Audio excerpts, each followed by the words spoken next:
Olá, você que nos assiste. Está começando agora mais um episódio do nosso podcast Interior Baiano Notícias, que além de portal, o nosso site, a gente tem o compromisso de trazer aqui na nossa bancada, na nossa mesa, pessoas super importantes, tanto em Conquista quanto região, para a gente falar sobre economia, saúde, educação e principalmente política.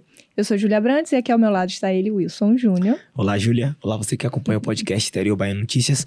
Hoje vamos falar aqui de contabilidade pública, gestão pública, tudo que envolve isso. Vamos mudar um pouquinho de prefeito, vamos trazer aqui um... Exatamente. Né? E eu vou falar sobre ele. Ele é Rondinelli Ribeiro, bacharel em Ciências Econômicas e pós-graduando em Direito Público Municipal, Gestão Pública Municipal e Controladoria de Finanças, é sócio da Merídio Consultoria e Assessoria em Gestão Pública. Além disso, conta com mais de 10 anos de experiência no controle interno municipal, já foi secretário de Finanças da Prefeitura Municipal de Itajubá, aqui na Bahia, também atuou como controlador interno dos municípios de Itajubá, Boa Nova e atualmente é controlador interno em Ipiaú, também aqui na Bahia. Rondinelli também é membro da União das Controladorias Internas do Estado da Bahia, a UCIB, atuando como diretor regional do Médio Rio das Contas. Rondinelli, seja muito bem-vindo ao nosso podcast. Obrigado. É um prazer estar aqui com vocês. Acho que a gente vai ter uma tarde muito proveitosa. Poder falar um pouco sobre gestão pública, essa vivência, esses momentos, essa experiência, ainda mais num momento tão importante agora que a gestão pública está passando, momento de implantação de nova cultura, planejamento. Então, espero que a gente possa ter uma tarde bem proveitosa mesmo. Vai ser ótimo. Bom, vamos começar. A gente gosta de saber de cara, assim, como foi a sua trajetória? Assim, como você chegou nessa área da contabilidade? Conta um pouquinho pra gente. Bem, eu sou um egresso da UESC, né, da Universidade Estadual de Santa Cruz. Me formei em Economia em 2002. De lá para cá, sempre tive apreço pela gestão pública, sempre fui fascinado, assim. Entendo a gestão pública como uma forma de você conseguir mudar a vida de pessoas, de levar um bem para as pessoas, conseguir mudar realidades. Então, e isso me fascinava. Então, eu fiz a contabilidade, fiz toda a parte da minha formação acadêmica em economia, mas sempre com foco no setor público. Então, sempre busquei, estudei muito sobre isso. Em 2013, eu tive a experiência, minha primeira experiência foi um convite para ser secretário de Finanças no município de Itajubá, na gestão do prefeito Marcos Barreto. Foi uma experiência, para mim, assim, muito proveitosa, porque foi o momento que a gente começa a pegar aquele conhecimento acadêmico e buscar colocar em prática. Então, quem está acostumado em cidades do interior baiano, cidades pequenas, de ver aquela vivência de cargos políticos, a maioria das vezes você pega pessoas que não estão preparadas ou não têm vivência da administração pública. Eu me considero um ponto fora da curva, porque eu tinha uma experiência acadêmica na área e tive a oportunidade de tentar colocar isso em prática como secretário de Finanças. Dentro da administração pública, acabei tendo essa vivência, esse momento, essas experiências, e me levou para uma área que hoje eu sou apaixonado, que é a área de controle interno.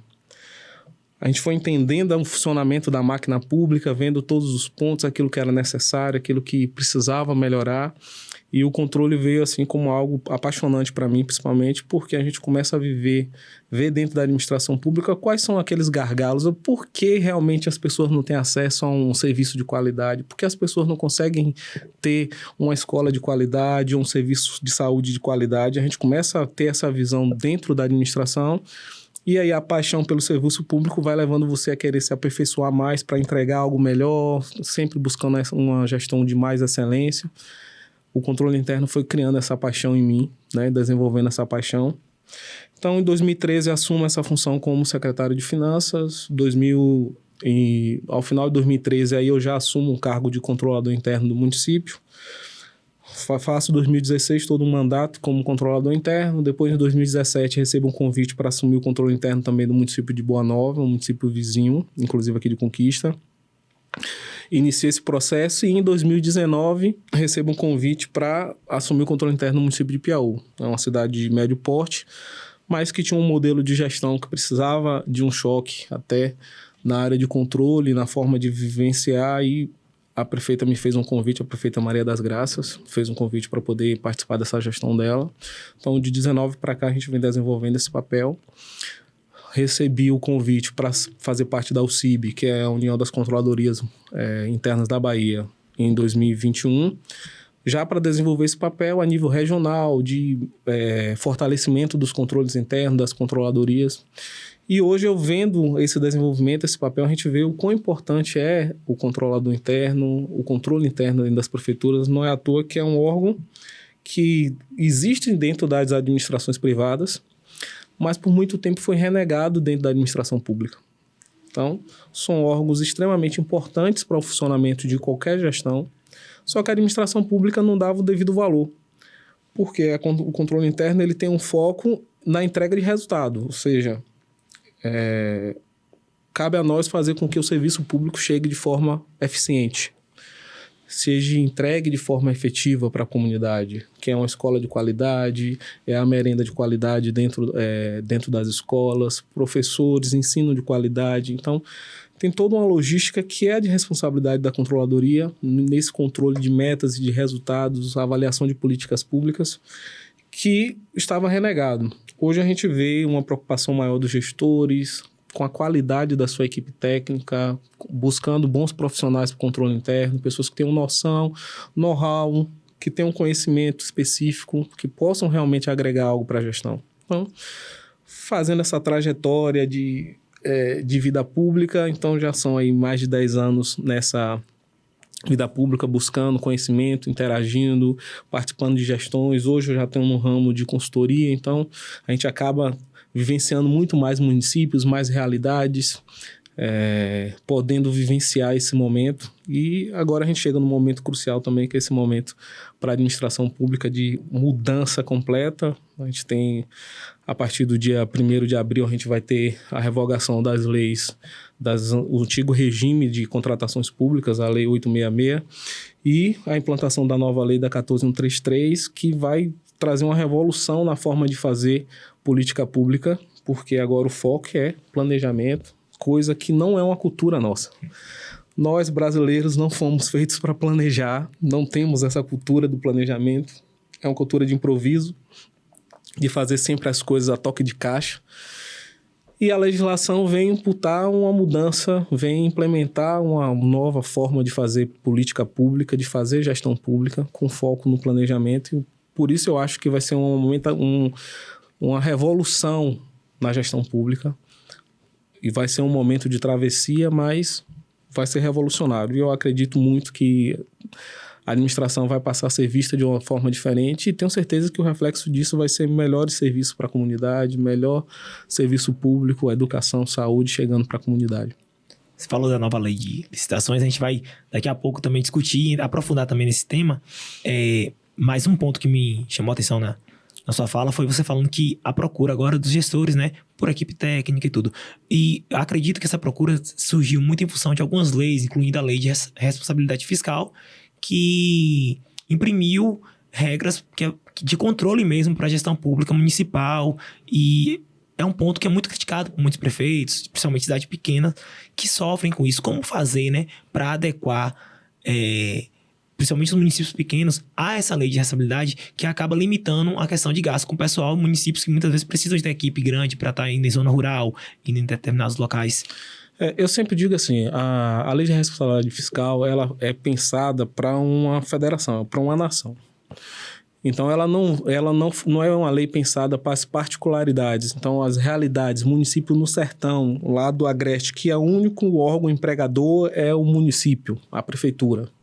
Ela não é pensada assim. Só que a lei de responsabilidade fiscal, ela veio num momento extremamente importante para o Brasil. Um momento em que, a nível de nação, passávamos por uma situação de vários questionamentos a nível de corrupção. A nação passava por um momento desse. Que existia dentro da administração pública um modelo gerencial que fugia daquilo que a gente necessitava. E havia a necessidade de estabelecer mecanismo de controle, porque o recurso público estava realmente sendo mal empregado. Então, lógico que cria um impacto grande. Eu sei que muitos gestores também acabam se limitando na lei, ou até usando a lei como um artifício para negar algo, mas é porque realmente falta, às vezes, a equipe técnica. A lei de responsabilidade fiscal, ela tem um objetivo: trazer equilíbrio fiscal às contas públicas. Então, o que é que a gente vê muitos municípios que os gestores reduziam essa capacidade de investimento para empregar e não buscavam um mecanismo de geração de renda além do emprego. Então, assim, eu acredito que muitos gestores hoje mudou muito a mentalidade. A lei de responsabilidade fiscal ela foi implantada, a gente já tem aí quase 20 anos da sua implantação. Trouxe uma mudança cultural, por quê? Cidades pequenas, o costume era as pessoas às vezes irem atrás do gestor, atrás de um material de construção, o gestor ali assinava a nota nas costas do eleitor e criava uma relação muito paternalista. A lei de responsabilidade fiscal, lógico, vai estabelecer seus vários parâmetros e traz obrigações para o gestor, que é a busca constante pelo equilíbrio fiscal das contas. Então, se eu tenho um município que ela tem uma renda mensal, né, através de recursos como o FPM, que é a principal receita dos municípios pequenos, de 2 milhões, e desses 2 milhões eu emprego 1,5 milhão só com despesa de pessoal, é sinal que eu não vou ter dinheiro para melhoria das escolas, não vou ter dinheiro para fazer um bom serviço de saúde, não vou ter recursos para fazer uma gestão social, políticas sociais. A lei de responsabilidade fiscal veio para limitar. Não, você pode gastar com pessoal, mas você tem uma limitação. Até 54% desse recurso você pode gastar com despesa de pessoal. Para que isso? Para que tenha recurso para investimento nas outras áreas. Então, assim, o que é que os gestores precisam é encontrar a equação perfeita de atender a demanda social, porque geração de emprego e renda é função social, os gestores precisam estar preparados para fazer isso. É uma necessidade de política pública você implantar uma política de geração de emprego, só que isso não tem que estar sempre vinculado à administração, não tem que estar sempre vinculado à prefeitura. Então, cidades pequenas penaram muito, mas o que a gente vê é uma evolução de outras áreas. Então, cidades que não tinham serviço de PSF, mas hoje têm condição de gerir um PSF, que não forneciam medicamento de qualidade, que não tinham transporte escolar de qualidade, acabam tendo, por obrigação da lei de responsabilidade fiscal, uma disponibilidade de recursos para que seja empregado ações nessa área. Então, eu sou, lógico, como órgão de controle, eu sou muito a favor da lei de responsabilidade fiscal, mas entendo também que existem algumas particularidades. Existem municípios no Acre do Brasil que a extensão territorial é enorme. E você, às vezes, para levar o serviço público, você só leva através de pessoas. Eu não tenho como levar em algumas regiões do Brasil serviço público médico, não tenho como levar se não for contratando. Então, essa equação que precisa, no meu entendimento, a lei marcou uma época, trouxe um compromisso social de responsabilidade com o equilíbrio das contas públicas, mas é preciso ter agora um momento de avaliação. Porque essa é uma lei há muito tempo já empregada na Europa de busca do equilíbrio fiscal nas contas públicas e no Brasil trouxe um choque pela realidade que a gente via.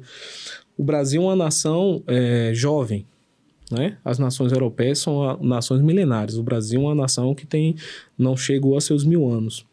Mas a gente tem como nação também de entender que há uma evolução social.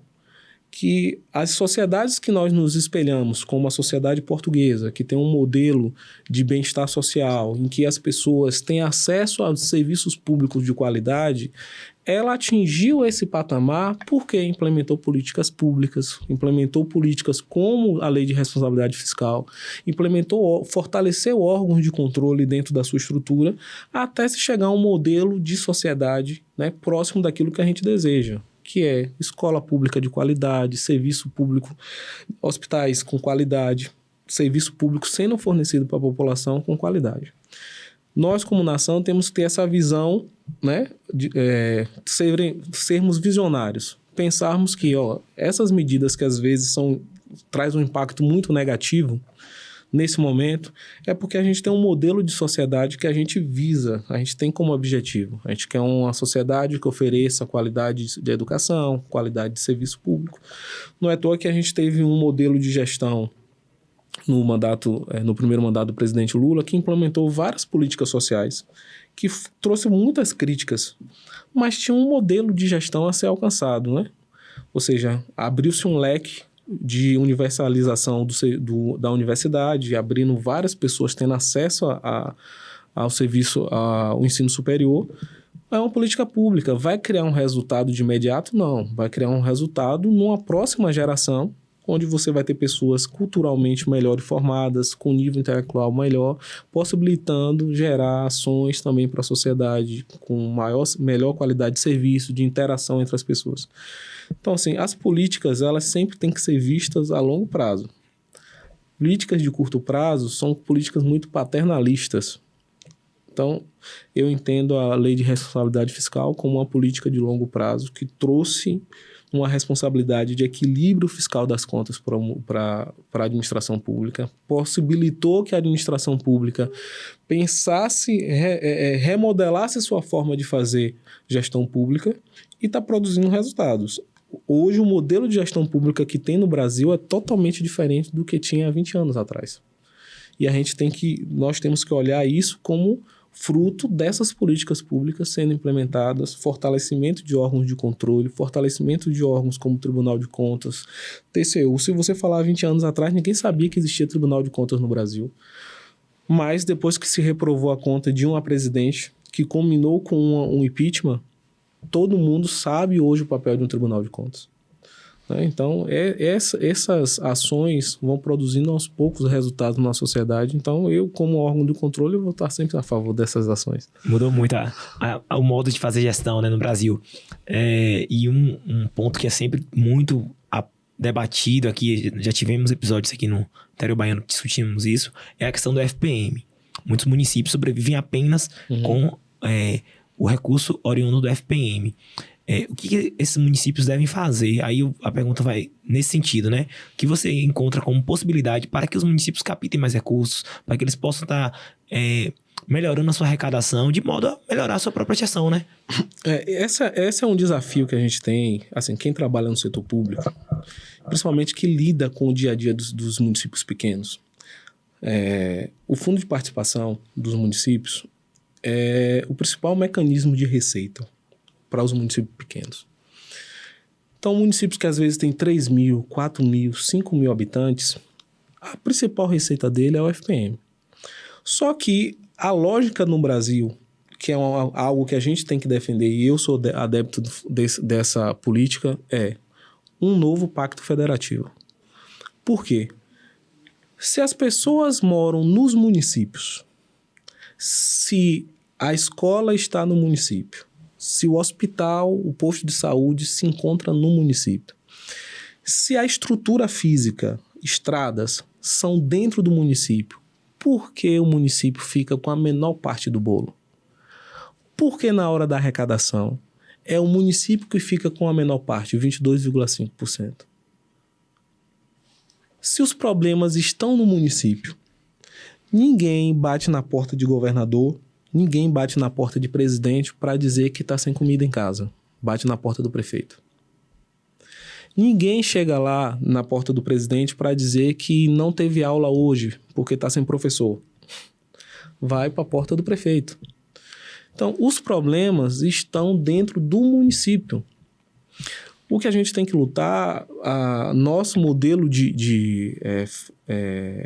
nosso modelo administrativo com o Pacto Federativo, onde você tem igualdade entre estados, a União, estados e municípios, na realidade é perverso com os municípios, porque a demanda por emprego está no município, a demanda de saúde está no município, a demanda por assistência social está no município, mas o recurso não está no município. O recurso está na União. E vemos no último governo como o impacto de uma má gestão da União pode impactar a realidade dos municípios. Municípios baianos sofreram muitos no último mandato do último presidente porque a União deixou de repassar recursos. Recurso financeiro para a construção de uma creche significa emprego e renda no município. é geração de emprego. São pessoas que estão trabalhando como ajudante. É o comércio sendo fortalecido, porque aquela pessoa ela trabalha e ela investe, ela vai lá no mercado, ela faz sua feira ali no comércio, ela faz o recurso, então ela gera o emprego de um atendente, gera um emprego no comércio local. Quando a União tem um modelo perverso com os municípios de se preocupar em acumular riqueza e não distribuir riqueza, como aconteceu no último governo, você tem limitação de gastos, impedimento de investimento nos municípios, a gente está matando o município. Como muitos municípios do Brasil chegaram a situações de total desequilíbrio fiscal nos últimos anos. Prefeitos com contas reprovadas porque não tinha como fechar as contas. É bem isso que vem, assim, a gente vem tendo como exemplo aqui no podcast, porque a gente recebe alguns prefeitos aqui e vem essa discussão do FPM, da questão de recursos, de fazer um novo pacto federativo, é pauta recorrente, digamos assim. As pessoas, assim, eu trabalho no setor público, então, às vezes, a gente começa a lidar com os prefeitos. E não é fazendo uma defesa dos prefeitos, mas eles são gestores. A maioria dos prefeitos entram com uma extrema boa intenção de fazer e mudar a realidade dos municípios. Aqui a gente recebeu prefeitos bem avaliados, eu assim. Então, acredito que quase praticamente todos que passaram por aqui, com avaliações extremamente positivas, na casa de 70%, 80%. Então, eu até falei, esses têm propriedade para falar disso realmente, da escassez de recursos, da questão da FPM e do Pacto Federativo. Os prefeitos, eles querem levar o bem para a comunidade, porque eles estão ali, eles estão vivenciando o problema. É assim, e muitas vezes são impedidos por ausência de recursos, e não tem de onde tirar. Porque a responsabilidade da arrecadação, por exemplo, do FPM, do ICMS, não cabe ao município. Uhum. A vantagem é que o prefeito tem o maior imposto que o município, que é de competência municipal, que é o imposto sobre serviço, o prefeito tem um mínimo. E o prefeito, às vezes, só dele, o prefeito até fica constrangido, por exemplo, aí você tem uma pessoa que tem lá uma lojinha que vai prestar um serviço, ou uma pessoa que faz serviço de lavagem de carro, que tem...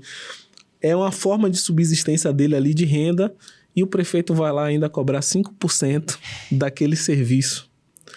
Mas ele não consegue devolver isso com uma boa estrada, porque os recursos é muito pequeno. Limitado. É. Aí ele tem que cobrar do munícipe um imposto que vai pesar muito na conta daquele munícipe, mas ele não consegue transformar aquilo em algo real. Porque ele não consegue transformar essa arrecadação numa boa estrada, numa escola de qualidade, porque o recurso é muito pequeno. Você acredita que será possível aprovar uma reforma tributária ainda esse ano?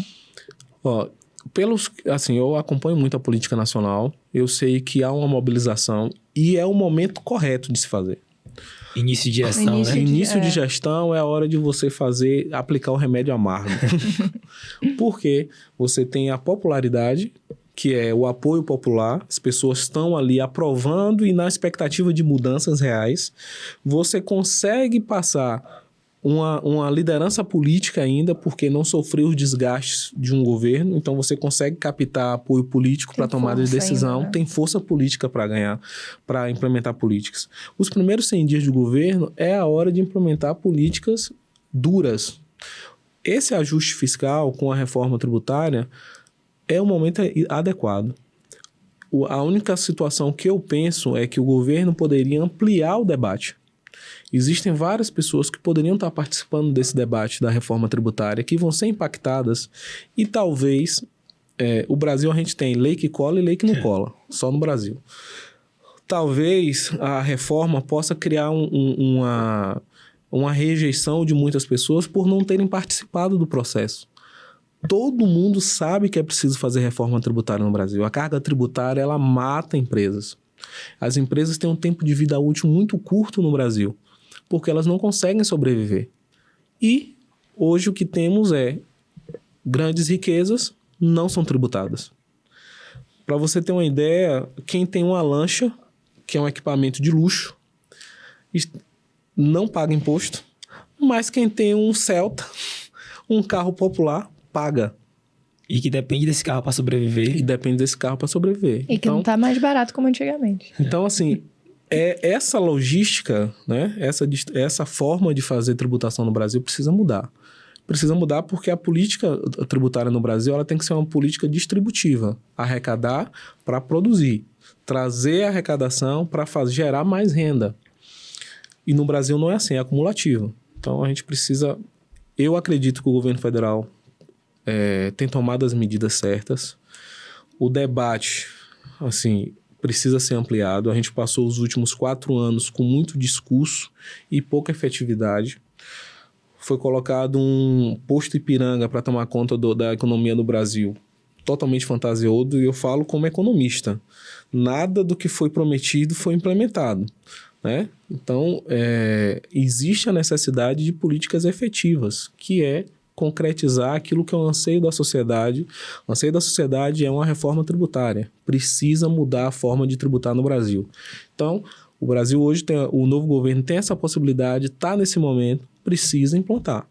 Acredito que a sociedade vai apoiar. Existe já o apoio político para implantar a reforma, só que precisa efetivar.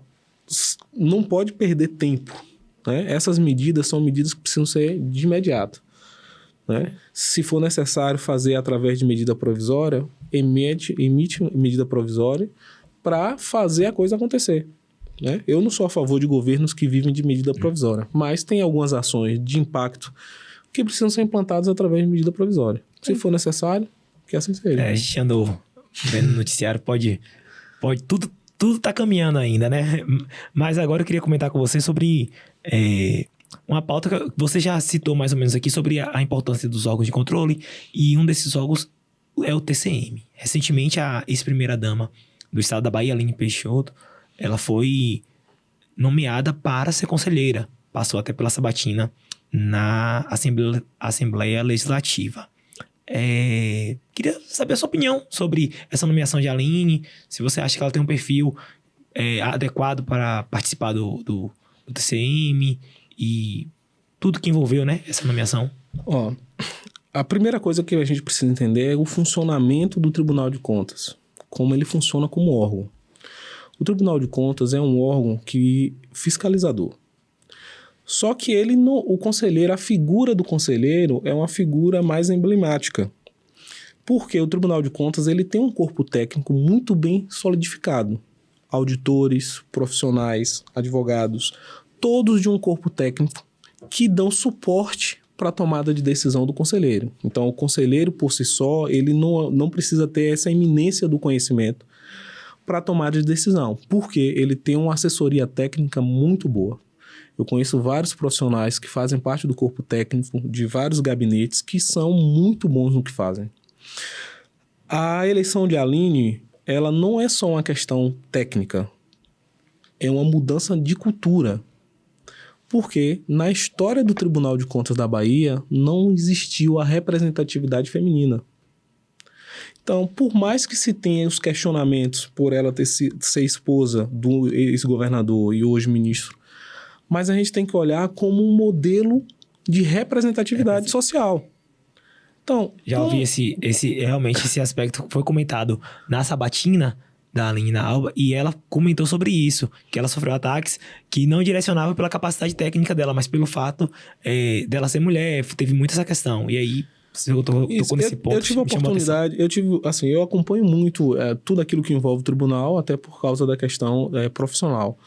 Eu assisti a sabatina, né, vi que muitos discursos, alguns discursos de oposição foram muito respeitosos, mas alguns questionamentos não tinham nada a ver com o papel que ela irá exercer no tribunal, que estavam mais voltados a uma crítica política e um desrespeito ou a falta de entendimento daquilo que realmente o que representa a indicação de uma mulher para o Tribunal de Contas. Eu não tenho condições de falar assim, Aline Peixoto, ela vai ser uma excelente conselheira, mas a indicação dela e o fato dela ter sido aprovada pelo TCM já é um marco para a história do controle interno, para a história dos tribunais, porque essa representatividade não existe. Participei recentemente do Congresso Internacional de Controle Interno, nacional, com todos os tribunais de contas, e a gente viu a participação feminina a nível internacional. A presidente do Tribunal de Contas da Grécia é uma mulher. de Portugal, da Europa, uma mulher. E no Brasil nem sequer, na Bahia principalmente, nem sequer uma representatividade feminina no colegiado existia. Então, eu acho que para além das questões políticas, porque envolve, mas a gente tem que entender essa indicação como um marco de representatividade. É extremamente importante, como sociedade, que os espaços de representatividade, os espaços políticos, têm que ser representativos, tem que ser um retrato da sociedade. Então, da mesma forma que eu defendo o espaço, principalmente na Bahia, que seja ocupado por pessoas negras também, porque a nossa sociedade é negra, também há necessidade de ter representação feminina.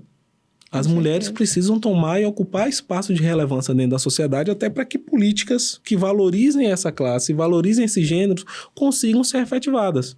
Porque não adianta eu achar com o meu olhar masculino que uma política pública que beneficie só a mulher vai ter a mesma paixão, o mesmo empenho em uma tomada de decisão minha como homem do que uma mulher sentada ao meu lado tomando essa decisão. Além de ser um marco que ganhe força, né? Tomara que ganhe. Gente, uma pausa rapidinho nesse papo aqui só para dizer, interiorbaiano.com.br, o nosso site. Já acessou? Não acessou. A galera não acessou, viu? Não pode isso? Não pode, tem que acessar, gente. Tá lá o nosso site com todas essas nossas conversas, os nossos convidados, além das notícias de política daqui de Conquista e região. interiorbaiano.com.br, acessa aí. E quem tá acompanhando pelo YouTube, aproveita que você tá aí, ó. Clica lá, inscrever-se, compartilhar, like, tudo. Isso aí. E fique ligado, porque todos os episódios, né, anteriores estão no nosso canal do YouTube e também no Spotify. É isso aí, Spotify também, é você que tá nos ouvindo aí, ó. Vamos lá, agora é contigo. Falar de licitação. Você já, no início do episódio, você já comentou sobre isso. Dia 1º, teremos aí o prazo final para que os municípios se adequem à nova lei. Não é mentira não, né? É 1º de abril? Tá. E não, a nova lei que a gente já teve um tributarista aqui em uns episódios que ele falou, é uma nova lei que também não é tão nova, né? Não. Já tem um tempo, mas foi o prazo dado para a implementação. Explica pra gente o que vai mudar a partir de agora com essa nova regra, digamos assim. Como o tributarista deve falar aí, não é uma lei tão nova, né? Esse projeto de lei, ele foi enviado para a Câmara dos Deputados lá em 2009 e passou esse período todo de debates, de questionamentos na Câmara, mas só que foi uma lei que passou tanto tempo sendo gestada que vários retalhos dela começaram a ser implementados antes até da promulgação, antes dela ser sancionada. Então, o que a gente tem? A gente tem uma lei que é uma caixinha de retalhos de várias jurisprudências que já estavam sendo adotadas pela administração, pelos tribunais de contas, o entendimento geral daquilo que modelos eficientes ou boas práticas que já estavam sendo utilizadas dentro da gestão. Então, essa lei, ela foi sancionada em 2021, estabeleceu um prazo de transição de 2 anos, e esse prazo finaliza agora. Dia 31 de março, a gente tem o final desse prazo de 2 anos, e a partir do dia 1º, as leis, o regimento anterior ele vai ser revogado, e onde a gente vai ter só um marco jurídico, que é a Lei 14.133, para realizar contratações públicas. Qual é a diferença, né? Eu tenho tratado que a gente está nesse momento de travessia, e é um momento extremamente importante, porque a gente está saindo de um marco jurídico que era o antigo regime, a Lei 8.666, que estabelecia um modelo burocrático de gestão. A preocupação era contratar da forma correta. A nova lei, ela tem um foco no resultado. Então, não basta só eu fazer a contratação. Aquela contratação precisa entregar o melhor resultado para a administração pública. Então, se eu vou realizar uma contratação de uma obra, não é só fazer a obra. Aquela obra tem que ser feita com o melhor resultado.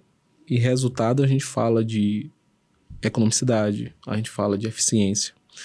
Então, esse modelo, ele acaba trazendo para dentro da administração pública algo que para mim é o maior choque. A nova lei, ela expande a fase preparatória, que a gente chama a fase anterior à divulgação. Assim, quando a gente fala de licitação, todo mundo só vê na mente das pessoas. A licitação virou uma coisa tão fantasiosa, uma coisa tão mística, que, na maioria de todo mundo, só vê licitação vinculada à corrupção. Por quê? O processo de licitação ele veio para combater um modelo de corrupção. Era um modelo totalmente burocrático para justamente evitar que se houvesse corrupção na administração. Só que brasileiro acaba achando um jeitinho para tudo. Esse modelo foi desvirtuado várias vezes e implementou várias situações de corrupção mesmo, de desvio de condutas morais totalmente equivocadas. Só que foi um modelo implementado e que há 20 anos no Brasil, funcionando, só que o foco nunca foi no resultado. O foco nunca foi a qualidade do medicamento que está no PSF. O foco nunca foi na qualidade da educação. Era o menor preço. Era o menor preço. Então, o que é que acontece? Nunca foi o objetivo da administração pública contratar o menor preço. Nunca foi, nem na lei antiga. O foco é a melhor proposta, a proposta mais vantajosa. Aquela que vai entregar o melhor resultado para a administração. Esse modelo novo de gestão, ele acaba gerando uma cultura diferente. A nova lei, ela expandiu a fase preparatória. Ela tornou a fase preparatória muito mais rebuscada. Trouxe artefatos de planejamento que não eram usuais, que um ou outro órgão usava. Por exemplo, o Plano Anual de Contratações não era adotado. Um ou outro órgão da administração pública a nível federal se adotava. Agora se tornou obrigatório para todos os municípios. E isso impacta diretamente na realidade municípios, principalmente municípios pequenos, porque agora o gestor tem que sentar, os secretários, planejarem aquilo que vão contratar no exercício seguinte. Nesse exercício de 2023, os secretários têm que planejar tudo que vão contratar em 2024. E essa lei chega no momento que a gente vai ter um período eleitoral. Que na maioria das vezes os gestores, principalmente cidades pequenas, querem decidem realizar uma ação ou uma política pública hoje para ser executada amanhã. É um choque de realidade, é uma mudança de cultura. Eu digo sempre assim, brasileiro é uma nação do improviso. Não é à toa que somos os melhores nos esportes individuais, os esportes como futebol, que é um esporte coletivo, mas que carece muito da individualidade, da criatividade, do improviso. Os brasileiros são os melhores no drible. Por quê? Nosso jeitinho. Então, são produzidos em massa para dar um jeito, né? Chegar a um momento em que precisa improvisar. Então, essa cultura vem para a administração pública, porque a gente vive uma administração pública do improviso. Tem muitos que tomam decisão de realizar uma política pública de uma noite para o dia. Ou querem realizar uma ação de imediato, sem planejamento. A ausência de planejamento, ela produz ineficiência. Ela produz irrazoabilidade da despesa. Ela produz gasto. Então, não adianta você achar que um evento, e eu vejo muitas realidades, que é feito sem planejamento, que às vezes o secretário corre ali no mercado para pegar, eu esqueci do copo descartável para o atendimento. Ele vai comprar a preço de balcão. Ele não vai comprar o preço da licitação. Ele vai comprar o preço para a demanda dele naquele momento, para sanar a situação daquele momento. Então, isso produz uma gestão sem planejamento, produz uma gestão cara, uma gestão ineficiente. A nova lei, ela traz uma cultura de planejamento. A fase interna é ampliada, você tem vários mecanismos de planejamento que são inseridos e que eu torço muito para essa mudança de cultura, porque eu sei que o resultado vai ser o serviço público de melhor qualidade, mais eficiência, mais eficiente. Então, assim, se os prefeitos entenderam, eu tenho trabalhado e ajudado muitos municípios a fazer a implantação da nova lei, que não é uma coisa simples, porque é uma mudança de cultura.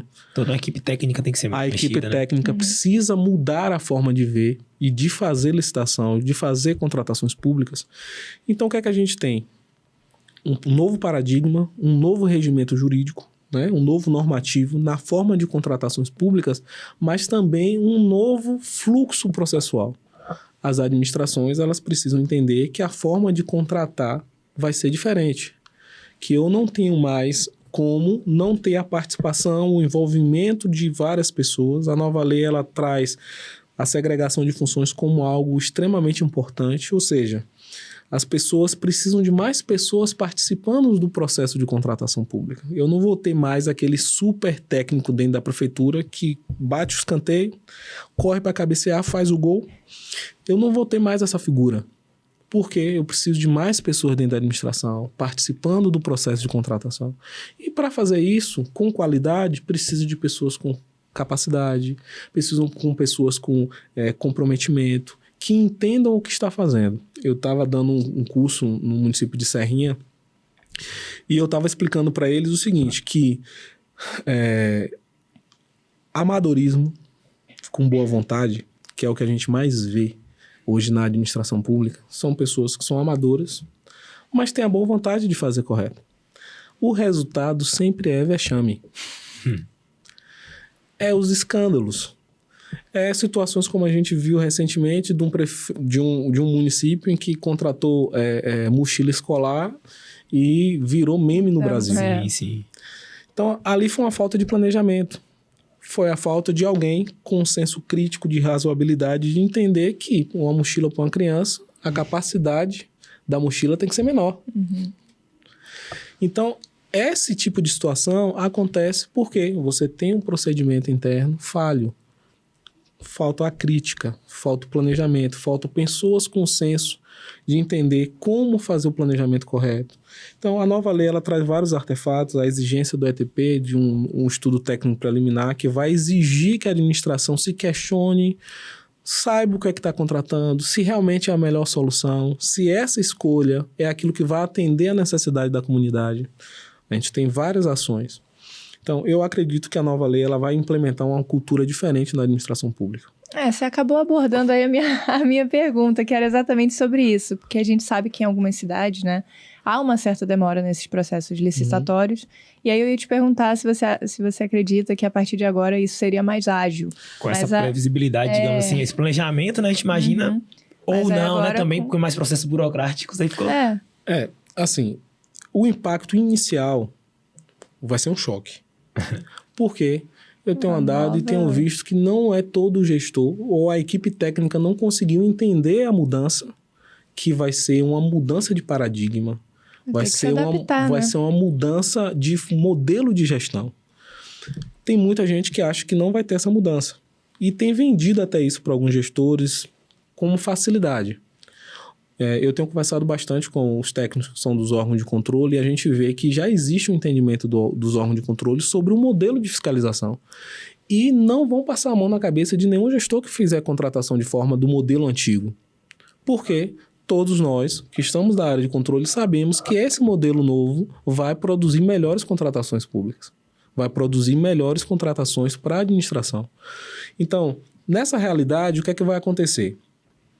Eu vou ter municípios que vão conseguir fazer essa travessia porque estão bem assessorados, tiveram uma visão mais ampla da situação, conseguiram contratar bons profissionais, começou um processo de capacitação das suas equipes, começou a trabalhar e aperfeiçoar a sua equipe para esse momento de travessia. Essas gestões vão produzir bons resultados. Eles vão conseguir, dentro de curto espaço de tempo, com que a comunidade comece a ter um reflexo de uma gestão planejada, de ações realizadas com planejamento, mais eficiente, com maior controle dos gastos, recursos melhores aplicados. Mas eu vou ter também o outro lado, de gestores que não pensaram dessa forma ou não estão vendo a administração dessa forma, renegaram esse conhecimento para a equipe porque não estão investindo em capacitação, não estão investindo em bons profissionais, e vai acontecer entrou a data cabalística do dia 31, as leis revogadas, tendo que contratar pela nova lei, sem saber como contratar, e uma descontinuidade de serviço público. Então, municípios que o contrato de transporte escolar encerrou. Como é que vai contratar pela nova lei? Não sabe. Vai acontecer o quê? Sem serviço de transporte escolar. Vou precisar botar medicamento. Como é que vai contratar? Não sei. Vai ficar sem medicamento. Isso num período próximo à eleição. Esse é o previsão do caos aí que a gente pode ter realmente. Eu ia lhe perguntar nesse sentido também, em relação à transparência, porque a gente fala, celeridade é uma coisa, né? Mas e a transparência também? Você acredita que essa nova regra vai garantir mais transparência nos processos? Antigamente o pessoal falava muito assim, ó, licitação carta marcada. Eu escutei muito isso. Ó, a nova lei, ela estabelece como prioridade, né, que as licitações sejam no formato eletrônico.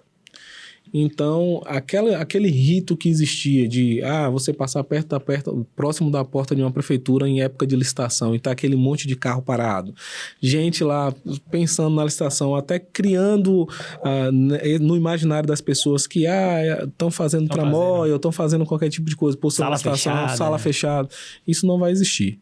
A lei estabelece que prioritariamente os processos são eletrônicos, ou seja, qualquer um pode acessar a qualquer momento uma sala de sessão eletrônica, acompanhar um processo licitatório, e nem sequer precisa ser identificado.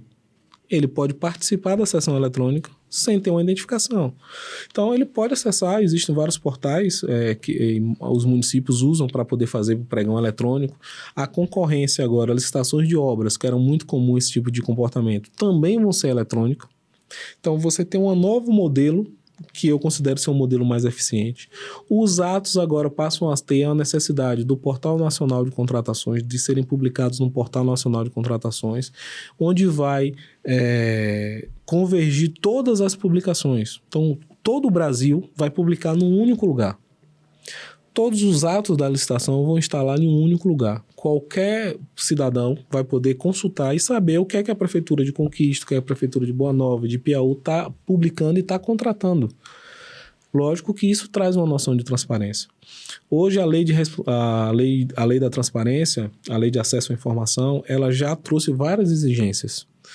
E a nova lei está antenada com isso, está conectada com essas exigências da lei de acesso à informação. Mas, como eu falei, é uma questão também muito cultural. Apesar de existir a lei de acesso à informação, mas poucos municípios têm um portal de transparência adequado. Aqui na região a gente tem um município de Conquista, é referência no portal de transparência. Ela tem nota 10 em transparência, no ranking de transparência. Mas se a gente olhar ao redor, não são todos os municípios que têm uma transparência, um portal de transparência, que dê acesso ao município, que qualquer informação ele pode ter acesso, acompanhar a vivência da administração e a aplicação dos recursos públicos num clique. Não é a realidade do Brasil, não é a realidade da Bahia. A gente ainda tem essa dificuldade muito grande. Então, a nova lei, ela traz isso como uma exigência. Então, processos eletrônicos, a lei é tão rigorosa com isso que caso não haja necessidade, preferencialmente, mas caso haja necessidade de realizar uma licitação da forma do modelo antigo, presencial na sessão, essa sessão precisa ser gravada. Então, a sessão tem que ser gravada, esse vídeo da sessão precisa ficar disponível para a comunidade. Então, aquela ideia da sala fechada vai ser porta aberta, quebrado, mesmo que eletronicamente, mas vai ser quebrado. Você citou Conquista aí como exemplo, mas tem algum outro município que você, na sua opinião, assim, se destaca como um exemplo nisso da transparência, da gestão pública? O município de Itaberaba, a capital também, Salvador, são municípios com boa referência no portal de transparência. Assim, o meu município, o município de Piauí, quando eu assumi em 2019, era nota 0. Então, a prefeita começou, aliada com o controle interno, a fazer várias ações. A nossa nota saiu de 0 para 9,86. Um salto. A intenção é chegar à nota 10. Né? A última avaliação, a gente está com essa expectativa de chegar a ser nota 10 em transparência.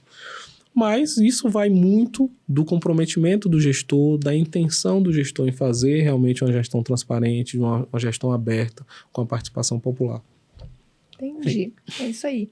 Antes da gente chegar naquele quadro que a gente adora, antes disso, só mais um recadinho para vocês, interiorbaiano.com.br. Acesse aí o nosso site, fique por dentro aqui dos desdobramentos dessa conversa, dos vídeos que já temos, dos entrevistados que já passaram por aqui, fora as notícias que diariamente estão sendo atualizadas lá no nosso site, tá bom? Exatamente. E vai ter notícias sobre nova lei de licitações. Sim, vai estar lá daqui a pouco. interiorbaiano.com.br. Acessa aí. E agora, Will? É isso aí. E agora o que a gente faz? Agora a gente tem um quadro bem legal aqui no programa, que o pessoal que já acompanha a gente conhece, e Rondinelli vai conhecer aqui agora, que é o seguinte. 8 nomes, 8 definições, né? No caso, a cada nome que eu e Júlia, nós dissermos aqui, você vai ter que dar uma definição, digamos assim. Bem sucinta. Uma palavra, uma frase curta. E nós preparamos nomes, assim, que tem... Como o Rondinelli aí já disse, ele é da região de Ipiaú, né? Itajibá. Então, nós temos nomes aí ligados a essa região e à política da Bahia também. Exatamente. É isso aí. E nacional. E nacional, que sempre a gente bota aí um pouquinho. Mas vamos lá, hoje eu começo. Posso começar? Você começou no último, eu vou começar. Vamos lá. Vamos lá. O primeiro nome é Paulo Guedes. Um engano. Fernanda Dá. Esperava mais. Maria das Graças. Super mulher. Alipinho, Doce Mel. Empresário. Adonias Rocha. Competente. Zé Cocá. Inovação. Jerônimo Rodrigues. Grande expectativa. E Rui Costa. Fantástico. Fomos. Fechou Aí rapidinho. não foi tão difícil. E ele Foi foi tranquilo. no jeito Ele certo. foi do jeito uma que a gente definição. gosta. É, Exatamente. bem- A gente fala assim, frase curta, definição, aí o convidado vai lá. Aí, dá show. É assim, vamos ver. Assim, o último nome, especialmente o Rui Costa, eu sou um admirador porque trabalhei. O primeiro choque que eu tive de modelo de gestão, ele como chefe da Casa Civil no governo Wagner, e a forma de pensar e fazer política, assim, para mim é um grande político da Bahia, Torço muito para que ele se torne um presidenciável e a gente possa ter o primeiro presidente baiano. Então a gente encerrou bem aí o último nome do jeitinho que ele quis. Tá no ministério que abre a porta, né? Gente, eu quero agradecer a vocês a presença, a audiência. Se você está nos escutando aí no Spotify, está nos vendo no YouTube, muito obrigada. Vamos encerrar aqui esse papo, mas assim, o convite fica feito para voltar, para a gente falar mais sobre licitações, sobre leis, sobre tudo. Se tiver mais gestão pública aí pra gente comentar, a gente vai.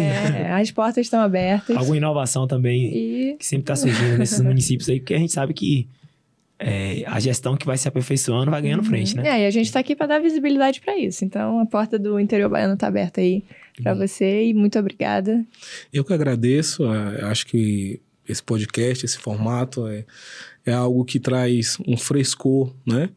Então, hoje a gente vê até muitos jovens, eu sou um consumidor desse tipo de conteúdo, porque eu acho muito prático, acho que chega melhor aos nossos ouvidos, chega no momento que a gente deseja. Então, eu acho que tenho também consumido muito o que vocês têm produzido aqui. Quero dar o parabéns à equipe pelo excelente trabalho, aquilo que tem feito.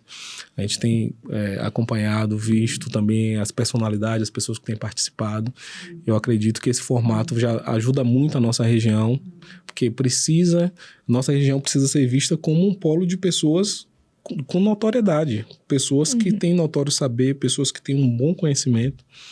Acho que a nível baiano, o novo governo poderia ter aproveitado melhor também o nosso interior, com pessoas com condições e com competência para poder assumirem grandes funções. E eu acho que essa notoriedade, essa visibilidade que vocês dão aos profissionais, a pessoas da política da Bahia, a política do interior, acaba agregando muito à nossa sociedade, porque faz com que as pessoas comecem a ter uma visão totalmente diferente, começam a ter conhecimento, conhecer bons profissionais, pessoas que têm trabalhado para fazer uma gestão pública de forma diferente e trazer um resultado melhor para a sociedade. Então, parabéns, quero agradecer também, tenho certeza que eu, pelo menos, acredito que a gente pode ter feito um bom programa. Com certeza. Aqui sempre a gente está bem satisfeito. E é isso, gente. Muito obrigada e até o próximo episódio. Isso aí. Valeu, gente. Tchau, Até mais. tchau.